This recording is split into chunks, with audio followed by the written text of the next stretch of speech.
예배가 시작되면 어린이들 혹은 어른들 다양한 분들이 나와서 특창을 합니다. 오늘은 어떤 찬양을 또 불러서 우리의 마음에 감동을 줄까 기대하는데, 오늘 해나와 휴일을 통하여 또 하나님께서 이 저녁에, 안식이 시작한 저녁에 저희들의 마음에 감동을 주어서 참으로 감사합니다. 오늘은 마태복음 5장 5절을 본문으로 마성에는 온유함이 없다라고 하는 주제로 팔복의 세 번째 말씀을 살펴보도록 하겠습니다. 온유한 자는 복이 있나니 그들이 땅을 기업으로 받을 것이며, 팔복의 세 번째 말씀입니다. 사람들은 사소한 말 한마디, 그리고 표정 한 장면으로 때로는 용기를 얻기도 하고, 때로는 큰 실망감과 또 기분이 언짢아하기도 합니다. 그런 면에서 사람들은 종이와 같은 존재인 것 같아요. 연약한 존재인 것 같아요. 이게 종이인데 제가 힘을 가하면 이렇게 구겨지기도 하고, 또 이렇게 찢으면 힘을 가하면 찢어지기도 하는 그런 존재입니다. 이런 연약한 존재들, 그래서 그런지 모르겠습니다. 누군가는 오늘 이 시대를 분노를 무기로 삼는 세대라고 표현을 했습니다. 그러니까 미움을 표출하지 않고서는 상대방에게 나의 감정을 표현할 때에 그 사람에게 나의 강함을 표현하지 않고서는 결코 살아갈 수 없는, 자기를 온전히 드러낼 수 없는 그런 시대라고 이야기를 하는 것입니다. 한 그림을 제가 이번 한 주 설교를 준비하면서 어떤 글을 보다가 이 그림을 보게 되었는데요. 이 그림은 피트 브리게라고 하는 네덜란드 화가가 1556년에 그린 작품입니다. 이 그림이라기보다는 동판화인데요. 이 제목은 큰 물고기는 작은 물고기를 먹는다라고 하는 내용의 작품입니다. 보시면 큰 물고기의 배를 가르니 그게 또 작은 물고기가 나오고 한 이런 어떤 그림의 해석이 있더라고요. 힘센 자가 어느 시대나 그러했지만 힘센 자가 약한 자를 억압하고 또 권력을 쟁취하는 그런 시대에 살고 있습니다. 오늘 이 시대도 여전히 그렇습니다. 그런 이 시대에 예수님께서 그 시대나 이 시대나 하신 말씀은 온유하라라고 하신 말씀입니다. 온유하라. 예수님께서 그 말씀을 하고 계실 그때는 이스라엘은 로마라고 하는 큰 강대국의 힘에 억눌려서 그냥 시키면 시키는 대로, 그리고 누르면 누르는 대로 지배를 받고 있던 그런 때였습니다. 그런 시대의 온유함이라고 하는 것, 이 온유라고 하는 그 헬라어 단어는 어떤 의미가 있냐면, 그 야생마 아시죠? 야생마가 함부로 날뛰다가 어떤 사람이 사육하고 길들이는 그 완성 단계에 있어서 온유라고 하는 단어를 사용하기도 합니다. 어느 짐승의, 죽은 짐승의 어떤 그 가죽을 벗겨서 그 가죽을 이렇게 말리면 이렇게 단단해지고, 그 다음에 이렇게 모양이 이렇게 마음대로 만들어지기가 쉽지가 않습니다.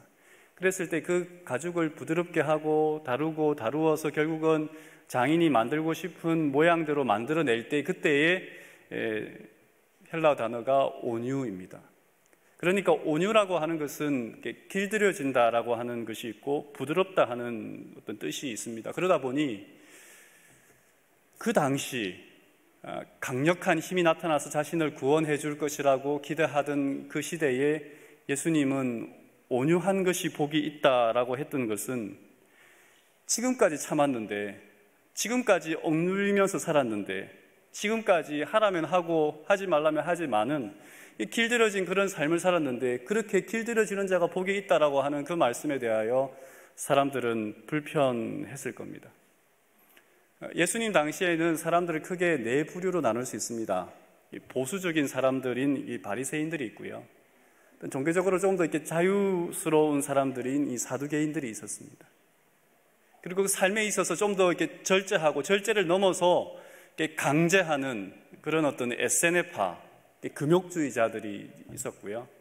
그리고 이 시대에 이렇게 살아서는 안 된다. 우리가 하나님을 말씀대로 살아가는 것도 중요하고 뭔가 하는 것도 중요하지만 힘으로, 우리가 강대강으로 부딪혀야 한다라고 하는 그 열심파들이 있었습니다.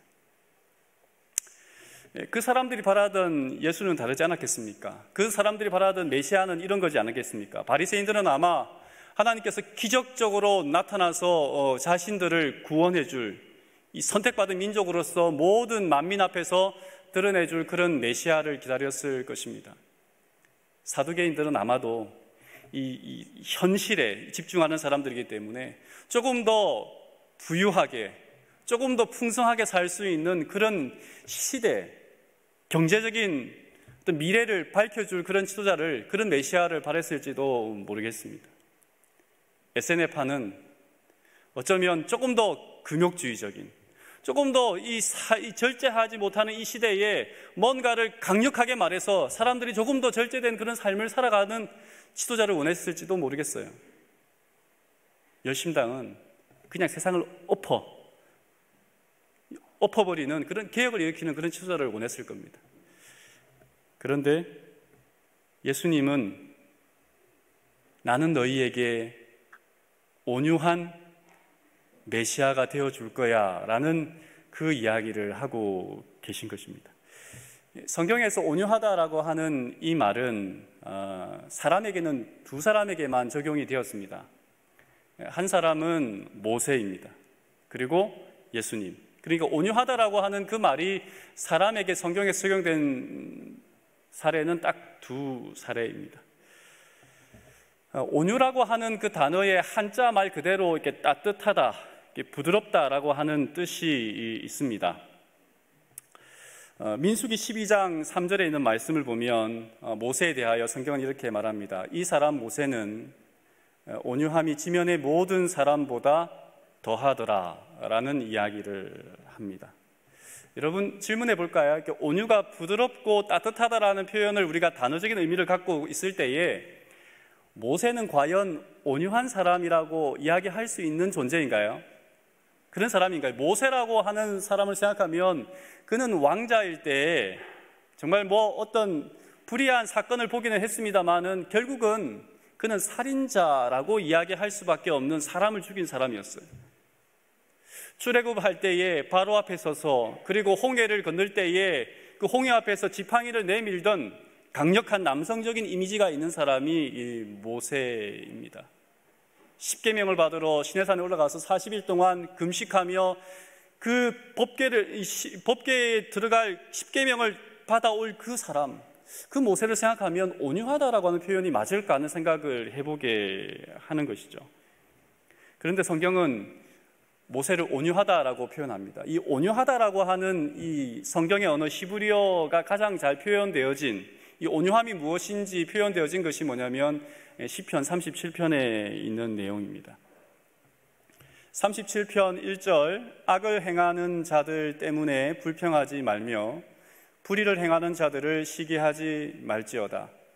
그들은 풀과 같이 속히 배임을 당할 것이며 푸른 채소같이 쇠잔할 것임이로다 라고 하는 말씀이 있습니다. 하나님을 믿지 않는 사람들 때문에, 하나님을 믿는 사람들은 잘 돼요. 돈도 잘 벌고, 그리고 출세도 하는 것 같고, 자녀들도 잘 되는 것 같고, 행복하게 사는 것 같은데 왜 하나님을 믿지 않는 사람은 저렇게 잘 사는데 하나님을 믿는 우리들은 이렇게 어렵습니까? 라고 하는 불평을 한단 말입니다. 똑같이 시편 37편에도 그런 불평을 하고 있습니다. 그런데 이 시편 37편의 이야기 가운데 결론은 무엇이냐면, 그렇게 잘 사는 것 같지만, 하나님을 믿지 않는 사람들이 그렇게 잘 사는 것 같지만, 그러나 결국은 그 사람들은 심판을 받을 것이다. 이 세상 역사의 끝에는 반드시 심판이 있을 것이다. 그때에 그 사람들이 행복하다고 말할 수 있을까라고 하는 질문을 해보는 것이죠. 하나님의 말씀을 따라 살아가는 사람들의 삶이 굉장히 초라해 보입니다. 하나님을 믿지 않고 하나님을 믿는다고 하지만 그 말씀대로 살아가지 않는 사람들의 삶이 더 멋있어 보이고 화려해 보여요. 그런데 시편 37편에 있는 말씀을 보면 불의한 자, 어떤 여러 가지 것들이 있습니다만 악인이라고 하는 말도 나오고 의인이라는 말이 나옵니다만은 그 가운데 가장 많이 등장하는 단어가 무엇이냐면 여호와입니다. 이 세상 사람들이 어떻게 살아가든 이 세상 역사를 주관하는 분은 누구라고요? 여호와 하나님이시다라고 하는 이야기를 하면서 8절 붙어 있는 말씀을 보면 분을 그치고 노를 버리며 불평하지 말라. 오히려 악을 만들 뿐이라. 진실로 악을 행하는 자들은 끊어질 것이나 여호와를 소망하는 자들은 땅을 차지하리로다. 잠시 후에는 악인이 없어지리니 내가 그곳을 자세히 살필지라도 없으리로다. 그러나 온유한 자들은 땅을 차지하며 풍성한 화평으로 즐거워하리로다 라고 이야기를 하고 있습니다. 시편 37편에 민수기 12장에 모세가 이 지상에서 가장 온유하다라고 하는 표현을 했고 시편 37편에도 온유한 사람이 어떠한 존재인가라고 하는 부분에 대해 설명하고 있을 때에 온유함, 사실 온유라고 하는 표현은 겸손이라고 하는 말이 더 가까워요. 겸손하다라고 하는 말이나 온유함이라는 말이나 사실은 가까운 말인데, 근데 이 온유함과 겸손함의 핵심은 시편 37편 민수기 12장 3절의 그 언어의 표현은 하나님을 하나님으로 인정하고 모든 것을 맡기는 그것이 온유한 사람이다라고 이야기하고 있는 거예요. 하나님을 하나님 되게 하고 모든 것을 뭐 하는 거라고요? 맡기는 것.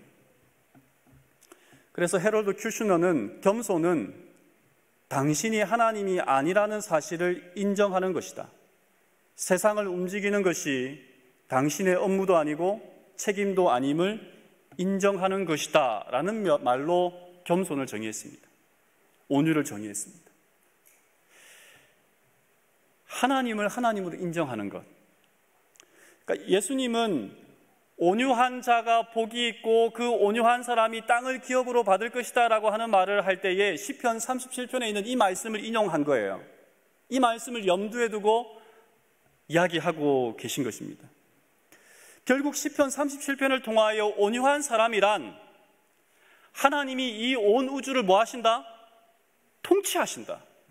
하나님이 이 온 우주를 통치하시고 그리고 철저하게 그것을 믿되 죄와 악이 가득한 세상에서 우리는 오직 하나님의 뜻을 따라 살아가는 사람이어야 한다라고 할 때에 그 사람이 온유한 사람이다라고 이야기하는 것입니다. 그러니까 온유한 사람이란 하나님이 계시고 그 하나님께서 이 세상을 다스린다라고 하는 거기에 대한 믿음이 있는 사람, 그 사람이 뭐예요? 온유한 사람입니다. 우리가 어떤 희생을 하고 손해를 본다 할지라도 하나님이 다스리고 계시기 때문에 때로는 내가 당한 억울한 일, 때로는 내가 하나님의 말씀대로 살아감으로 세상 속에서 얻지 못하는 유익이 있다 할지라도 누군가가 누리고 있는 그것을 누리지 못한다 할지라도 그러나 이 세상은 하나님이 다스리시고 이 세상의 결국에는 하나님이 주인이 되셔서 그를 믿는 자들, 즉 온유한 사람을 데려갈 것이다 라고 하는 것을 이야기하는 것이죠. 민수기 12장 1절에 보면 모세 이야기를 다시 좀 살펴보도록 하겠습니다. 민수기 12장 1절에는 모세가 구스 여자를 취하였더니 그 구스 여자를 취하였으므로 미리암과 아론이 모세를 비방하니라 라고 이야기를 합니다. 미리암의 이름이 먼저 나온 것을 보면 아론보다는 미리암이 주도적으로 그의 동생 모세를 비방하는 거예요. 무엇 때문에 비방하냐면 구스 여자라고 이야기합니다. 모세의 아내 시보라를 여러분 기억하실 겁니다. 미디안 사람입니다. 근데 미디안 사람인 그 시보라와 결혼한 것에 대하여 하나님은 한 번도 모세에게 잘못했다라고 이야기하지 않았음에도 불구하고 지금 다시 그 이야기를 끄집어내고 있는 거예요. 근데 사실은 표면적으로 모세의 부인 문제를 가지고 미리암이 그의 동생 모세에게 그 문제를 끄집어내고 있지만 진짜 이유는 다른 곳에 있었습니다. 2절에 있는 말씀을 보면 그들이 이르되, 미리암과 아론입니다. 그들이 이르되 여호와께서 모세와만 말씀하셨느냐? 우리와도 말씀하지 아니하셨느냐 하며 여호와께서 이 말씀을 들으셨더라라고 이야기합니다. 한마디로 시기심이에요. 시기심에서 이 일이 발단이 된 것입니다. 여러분, 동기간으로부터, 핏줄을 나눈 형제로부터 오해를 받거나 혹은 그 사람이 문제를 제기하여 내 심기를 건드린다면 여러분은 어떻게 했습니까? 아마 피가 거꾸로 솟을 거예요. 근데 모세는 대응하지 않습니다. 아무런 대응을 하지 않습니다. 아무런 말도 하지 않습니다. 그랬을 때 하나님이 개입하시고 하나님께서 모세의 영적 권위에 도전하지 말라고 그들에게 경고하시고 특별히 미리암에게는 피부가 하얗게 변하는 악성 피부병이라고 하는 징계, 여기 나병이라고 되어 있기도 합니다만은 피부병으로 징계를 합니다. 이 상황이 그들에게 불리하게 되자 미리암은 이제 격리가 되었고요. 아론이 그의 동생에게 가서 부탁을 하고 간청을 합니다. 제발 이 문제를 중지해달라고, 그리고 하나님께 용서를 구해달라고 간청을 합니다. 인간적인 감정으로 보면 누나가 한 그 행동을 생각하면, 아니 누나가 아닌 누군가가 나에게 없는 사실을 가지고 혹은 어떤 것을 가지고 음해했다고 한다면 여러분들은 그 사람을 동정하고 싶은 마음이 생깁니까? 사실 그렇지 않습니다. 이 동기간에 받은 상처가 더 깊은 법이니까. 하지만 모세는 하나님께 간청합니다. 13절에 있는 말씀을 보면 모세가 여호와께 부르짖어 이르되 하나님이여 원하건대 그를 고쳐 주옵소서. 이 사람 모세를 하나님은 온유하다라고 이야기했습니다. 지상에 어떠한 사람보다 온유하다라고 이야기했습니다. 모세가 대응하지 못해서 대응하지 못한 것이 아니에요. 그가 할 말이 없어서 입을 다물고 있었던 것이 아닙니다. 모세는 40년이라고 하는 광야 시간 속에 얼마나 많은 사람들로부터 불평과 불만과 그리고 적대시하는 대적들이 있었습니까? 그럼에도 불구하고 내부의 사람들을 향하여 모세는 한 번도 그들을 맞서서 싸우거나 그들의 생명을 해하려고 하지 않았습니다. 믿음의 깊이. 모세는 누구를 믿은 거예요? 이 모든 일을 하나님이 보고 계시고 하나님께서 이 모든 일을 해결해 주실 것이라는 그 믿음을 가지고 그의 삶에 있어서 가만히 서 있었던 거예요. 그러니까 온유함의 깊이는 곧 무엇에 대한 깊이냐면 하나님에 대한 신뢰의 깊이와 비례한다라고 이야기할 수 있습니다. 보이지 않는 하나님을 보이는 듯이 믿고 살았던 그 모세를 가장 겸손하고 온유하다라고 이야기를 합니다. 예수님은 스스로 나는 온유하고 겸손하다라고 말씀하셨습니다. 마태복음 11장 29절에 있는 말씀입니다. 나는 마음이 온유하고 겸손하니 나의 멍에를 메고 내게 배우라. 그러면 너희 마음이 쉼을 얻으리니 이는 내 멍에는 쉽고 내 짐은 가벼움이라 하시니라. 온유함은 예수님이 가끔씩 활용하는 화법의 전술이 아니었습니다. 온유함은 그분이 내놓은 수많은 카드 가운데 하나가 아니었다는 말입니다. 예수님께 온유함은 정체성이라고 하는 그 정체성의 그 자체라고 말할 수 있었습니다. 그러니까 온유함과 겸손함에 대한 일반적인 생각을 가지고 우리가 예수님의 이 이야기를 들으면 예수님은 뭐 하고 있는 거냐면 자화자찬하고 있는 거예요. 스스로를 높이고 스스로를 칭찬하고 있는 것입니다. 그런데 우리가 겸손의 의미, 온유의 의미를 구약 성경에 나와 있는 모세의 이야기라든지 시편 37편에 있는 이야기의 어떤 의미의 단어를 가지고 겸손과 온유함을 이야기한다면 그 의미는 완전히 달라집니다. 예수님은 이렇게 말씀하고 있는 거예요. 나는 하나님의 아들로서 나에게 주신 모든 권세, 하나님 주신 모든 권세를 하나님의 뜻에 따라 하나님의 뜻에 순종하여 그분의 의지에 굴복하여 이 땅의 사람들을 다 구원해 낼 거야 라고 하는 말이 여기에 담겨져 있는 것입니다. 하나님의 아들로서 자신에게 주어진 권세를 자기의 마음대로 사용하지 않고 인류를 위하여 사용하시겠다라고 하는 선언이 여기에 담겨 있는 거예요. 사도 바울은 빌립보 교인들에게 우리가 본받아야 할 예수님의 마음이 무엇이냐면 이렇게 말합니다. 빌립보서 2장 5절과 8절에는 말씀입니다. 너희 안에 이 마음을 품어라.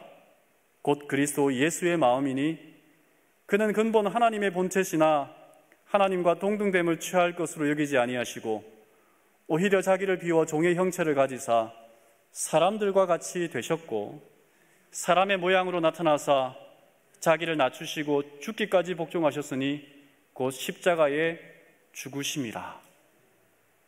동등됨을 취할 것으로, 이 취할 것으로라고 하는 그 말은 누릴 것으로, 즐길 것으로라고 하는 말로 번역할 수 있는 단어입니다. 예수님은 하늘의 왕자, 그 권세를 누릴 수 있는 하나님의 아들입니다. 하나님의 아들에게 주어진 신분과 권세의 능력을 자기가 원하는 대로 누리지 않고 자기가 원하는 대로 즐기지 않는 그것이 무엇이라고요? 예수님께서 우리에게 보여주신 온유와 겸손입니다. 나에게 돈이 많이 있어요. 그 돈을 내 마음대로 오직 나만 위하여 사용하지 않는 그것이 뭐 한 거예요? 온유한 거예요. 나에게 권력과 힘이 있어요. 그러면 그 권력과 힘을 내 욕심을 따라 내 마음대로 사용하지 않는 것이 뭐예요?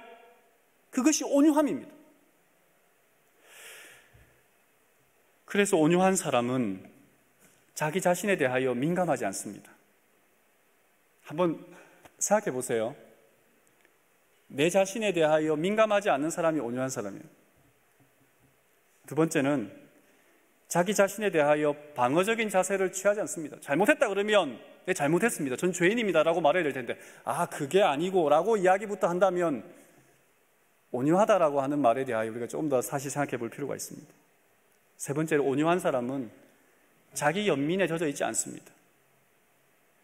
누군가는 그랬어요. 이 세상의 가장 큰 죄는 자기 연민이라고 했어요. 나를 불쌍히 여기는 것 말입니다. 이 세상의 모든 내 삶의 주권이 하나님께 있음에도 불구하고 자꾸 하나님을 밀어내고 내 삶을, 내 자신을 그 자리에 왕으로 주인으로 섬기고 나를 불쌍히 여기는 그것 말입니다. 하나님이 이 세상을 다스리시고 때로는 내가 당한 일이 힘들고 어렵지만 억울하지만 하나님께서 다 지켜보시고 하나님께서 내 모든 아픔을 다 보듬어 주실 것이라고 하는 그것을 거절했을 때 우리는 자기 연민을 하게 되는 것입니다. 그러니까 예수님의 온유함, 겸손이라고 하면 그 극치는 십자가에서 드러났어요.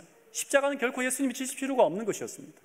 결코 예수님이 자기의 권세로 자기의 영향력으로 누린다면 즐긴다면 절대 그 자리에 오셔서는 안 되는 것이었어요.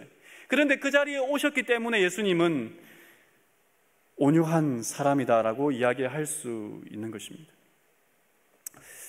여러분, 나는 온유한 사람인가라고 하는 질문을 이렇게 던져봅니다. 우리는 보이지 않는 하나님을 보는 듯이 믿고 살아가고 있는가 하는 질문에 어떻게 대답하시겠습니까? 보이지 않는 하나님께서 우리의 가정과 우리의 교회와 우리의 직장과 우리나라와 전 세계에 함께 하심으로 우리가 그것을 믿고 어떠한 순간에라도 우리가 하나님의 맡겨주신 지위와 재력과 명예와 권력을 내가 마땅히 누려야 할 것으로 누리지 아니하고 누군가를 위하여 설당이 되어주고 누군가에게 기댈 언덕으로 사용하고 있는가 하는 질문을 해볼 수 있는 것입니다. 또 질문해 볼 수 있습니다. 나에게 일어난 수많은 어려움, 오랫동안 기도해도 응답되지 않는, 해결되지 않는 그 문제들 앞에서 우리는 내 스스로를 불쌍히 여기고 어찌하여 하나님은 나를 버리시고 어찌하여 하나님은 다른 사람은 다 잘 되는 것 같은데 나는 이렇게 초라한가 라고 자기 연민에 빠져서 살아가고 있다면 우리는 부디 온유한 사람, 하나님을 신뢰하고 어떠한 순간에라도 하나님은 내 삶을 아시고 어떠한 순간에라도 하나님은 그분을 겸손히 따라가는 그 사람을 복 주시고 복 주셔서 결국은 하나님의 자녀로서 영원한 기업을 얻게 하실 것이라는 그 사실을 믿고 살아가는, 그것이 나의 최고의 소망인 온유한 사람인가? 라고 하는 질문을 해볼 수 있는 것입니다. 시대의 소망에는 이렇게 말하고 있습니다. 온유한 자는 복이 있다. 만일 우리가 우리 주님의 겸비를 가졌다면 날마다 겪는 냉담과 거절과 괴로움을 극복할 것이며, 이런 것이 심령에 음울함을 끼치지 못할 것이다. 온유한 사람은 복이 있는데 그 사람은 결코 어떠한 문제 앞에서도 뭐하지 않는다고요? 침울해하거나 자기 연민에 빠져서 세상에 나 같은 불쌍한 사람이 어디 있냐라고 이야기하거나, 혹은 나에게는 희망이 없다라고 이야기할 필요가 있다고요, 없다고요? 없다고 이야기를 하고 있습니다. 우리는 온유한 사람이 되어야 하는데, 그런데 때로 하나님을 신뢰하지만 두려움이 있어요. 이렇게 살아가는 것이 잘 살아가는 것일까? 올바르게 살아가는 것일까? 하는 두려움을 가지고 있습니다. 사람들은 누구나 마음속에 불안과 두려움을 가지고 살아갑니다. 저게 대학생들 가운데 남학생들, 특별히 대학생 한 1학년, 이제 막 입학한 1학년, 2학년들에게 물어본다면, 남자들에게 질문해 본다면 무엇이 가장 두려운가라고 질문해 본다면 군대 가는 것이라고 얘기할 거예요. 왜 군대 가는 게 두려울까요? 한 번도 경험해보지 미지의 세계이기 때문에 그렇습니다. 군대를 가는 것이 두렵기 때문에 엄마들은 남편에게 당신이 한 번 더 가면 안 돼? 라고 이야기할지도 모르겠습니다. 근데 준환이에게, 이제 군대를 막 제대한 준환이에게 군대 갈 수 있어? 라고 묻는다면 아마 준환이는 뭐 갈 수 있죠? 라고 이야기할 거예요. 우리가 두려운 것은 뭐냐면 내가 경험해보지 못했기 때문에, 미지의 세계이기 때문에 두려운 거예요. 군대를 갔다 온 남자들에게 묻는다면 군대를 갈 수 있어라고 말한다면 갈 수 있다고 이야기할 거예요. 그런데 귀찮을 뿐이에요. 싫을 뿐이에요. 지겨울 뿐이에요. 두려운 것이 아니라 그냥 그 삶이 살아보니 나하고 맞지 않기 때문에 그냥 하지 않겠다는 거지, 두려운 것은 아닙니다. 죽음을 두려워하는 이유는 한 번도 죽음을 경험해보지 못했기 때문에 두려운 거예요. 한번 죽어봤다면 그거 할 수 있는데 라고 하겠지만 죽어보지 않았기 때문에 두려운 거예요. 우리의 삶의 수많은 순간순간마다 하나님을 의지하고 하나님께서 살아계시고 우리를 지켜주신다는 사실을 믿지만, 온유한 사람, 온전히 하나님께 내어 맡기고 때로 내가 손해보는 일이라 할지라도 하나님께서 내 삶을 책임져 주실 것이라고 하는 그 믿음이 있지만, 우리가 불안해서 두려워서 때로는 온유한 사람이 되는 것을 포기할 때가 많이 있습니다. 그런데 예수님도 두려우셨어요. 예수님도 죽음 앞에 두려우셨어요. 그 스스로 온유한 사람이라고 했지만 그 죽음 앞에 두려웠단 말이에요. 그래서 산상보원에 보면 멍에를 매는 것, 겸손한 사람, 온유한 사람은 나의 멍에를 맨다라고 했는데, 멍에를 매는 것은 뭐냐면 하나님의 율법을 따라 살아가는 것이라고 분명히 화이슨 정의하고 있습니다. 하나님의 말씀대로 살아가는 그 사람이 온유한 사람이고 겸손한 사람인데, 근데 그 말씀을 따라 살아간다는 것이 때로는 우리가 경험해보지 못했기 때문에 두렵다는 말이에요. 근데 시대의 소망 330쪽에는 이렇게 말합니다.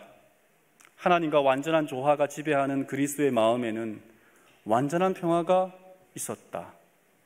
그리고 맨 밑에 밑줄 친 그들은 하나님께 완전히 굴복하지 않는데 이는 저희가 그렇게 내어 맡김으로 겪어야 될 결과를 두려워하기 때문이다. 이 굴복을 거절한다면 그들은 결코 평화를 얻을 수 없다.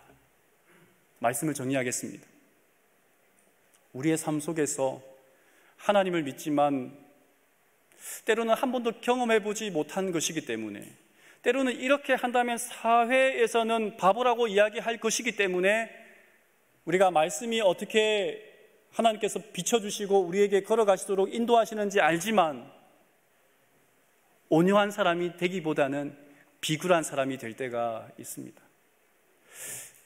그런데 여러분, 온유한 자가 복이 있다 말씀하셨고, 그 온유한 자가 땅을 기업으로 하나님께서 우리를 통하여 어떤 사람에게 설 땅이 되어주고 어떤 사람에게 기댈 언덕을 주는 하나님의 나라의 사람으로 누군가에게 하나님의 나라를 전달해 줄 수 있다면, 온유한 사람이 되는 일에 두렵지만, 때로는 내 마음이 내키지 않지만 한번 내 자신을 온유한 사람이 되도록 하나님의 말씀에 나를 맡겨볼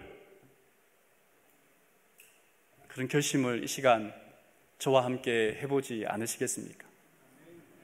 온유한 자가 복이 있다 말씀하셨고, 그 사람이 땅을 기업으로 차지한다 하신 그 말씀에 우리 모든 별내 믿음의 식구들이 다 온유한 사람이 되어서 그러한 복을 받게 되는 저와 여러분이 되기를 바라면서 말씀을 드리겠습니다.